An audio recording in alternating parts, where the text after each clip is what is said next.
Welcome back. It's 35 minutes past the hour of 5 here on WTBN AM 570 and 910. I'm Bill Bunkley, and this is Drive Time, and we're talking about what may be happening from time to time at some of the abortion clinics throughout America. And we have a caller calling in. By the way, the phone lines are open, 877-943-9673, 287-5700. We have Jay from Orlando.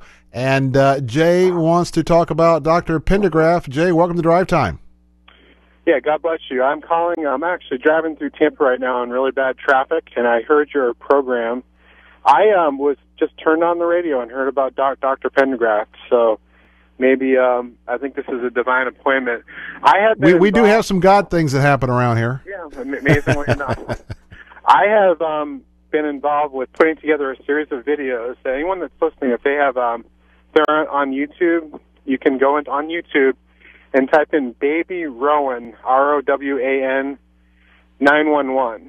What this is, it's a 911 call, and we have pictures of Dr. Pendergraft and graphics going at the same time.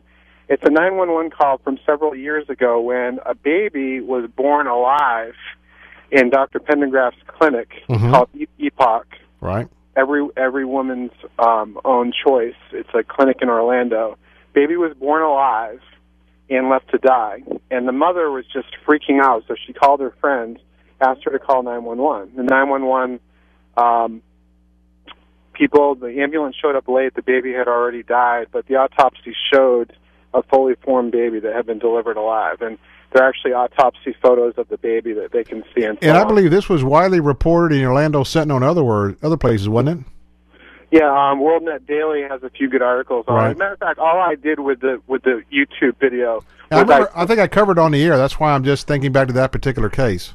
Right. What I did with the YouTube video is I just took reports that were already out there, like on Matt Staver's website and WorldNet Daily and so on, and put it all together. And we had the 911 calls, and I was able to edit it down. And there were transcripts that were available before that, but you can go on YouTube. It's Baby Rowan, R-O-W-A-N, 911. Dr. Pendergraft, a lot of people don't know, also went to jail, to federal prison, for a period of time because his lawyer, Roy Lucas, and he and several other abortionists in Florida tried to sue all the pro-life activists that were ministering to women in front of clinics. He lost the case, but in the process, they found out that he lied under oath, and they convicted him of extortion. And he actually went to jail, to federal prison for a period of time. Jay, wasn't that about 3 years ago? I'm trying to think back. That was more than 3 years ago. It was the case was I was actually one of the pro-lifers that was sued in one of those cases. It wasn't Pendergraft's case, but it was Pat Wendell's case. This was in Melbourne. I was involved with the pro-life group in Melbourne. But how far back was this? This was in the late 1990s. It went for a couple of years. And as a result of the case, if you go to the YouTube site, there are actually links to my site, and you can go and research all this information. But I'm driving in my car, so I'm trying to recall this as I'm driving. But it was back around 1999, 2000, that time. And he ended up. So you can imagine, women don't know that they have a man who has left babies to die, who has actually been to prison, to federal prison for extortion, and has all kinds of health violations and so on with his clinics. But we're Christians. We believe that every life is sacred. It doesn't matter if the baby is a product of rape or incest or whatever situation. These are children of God, made in God's image, and we want to see abortion stopped. And one of the ways that we're going about this is just by raising awareness, exposing what the spirit of abortion is. This is a very common thing. This is not just James Pendergraft that's a bad abortionist. Most abortion clinics have all kinds of horror stories like this. Why did he only get his license suspended for 2 years? Why not a revocation? One of the problems that we have with the pro-life movement is that we're trying to restrict abortion. There are laws that say you can't leave a baby to die after it's been born alive after abortion. There are parental consent laws, but they're ignored. all the time. What we really need to do as Christians, as the church, is to rise up and say, no, this is a human being. There are no exceptions.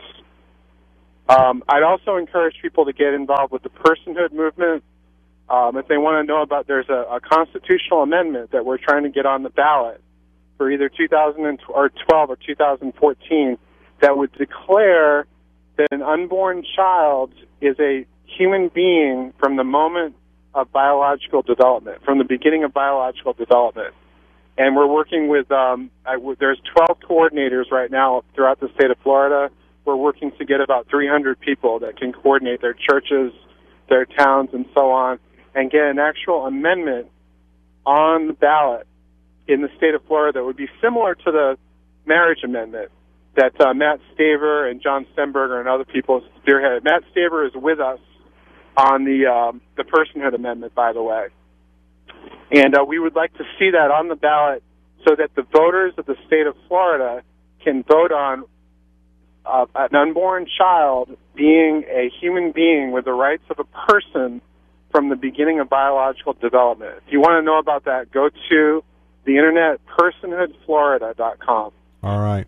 Well, Jay, let me tell you what, I just thank you for your many years going back to the late 90s and taking a stand for life, and even to the point of you being part of the pro-lifers who've been sued by some of the abortion providers. And yeah, we'll just chalk it up. It doesn't surprise me as a God thing that you were driving through Tampa this afternoon and had an opportunity to weigh in this afternoon. But well, I'm sure some folks will be heading out to that YouTube site as well as the personhood thing, and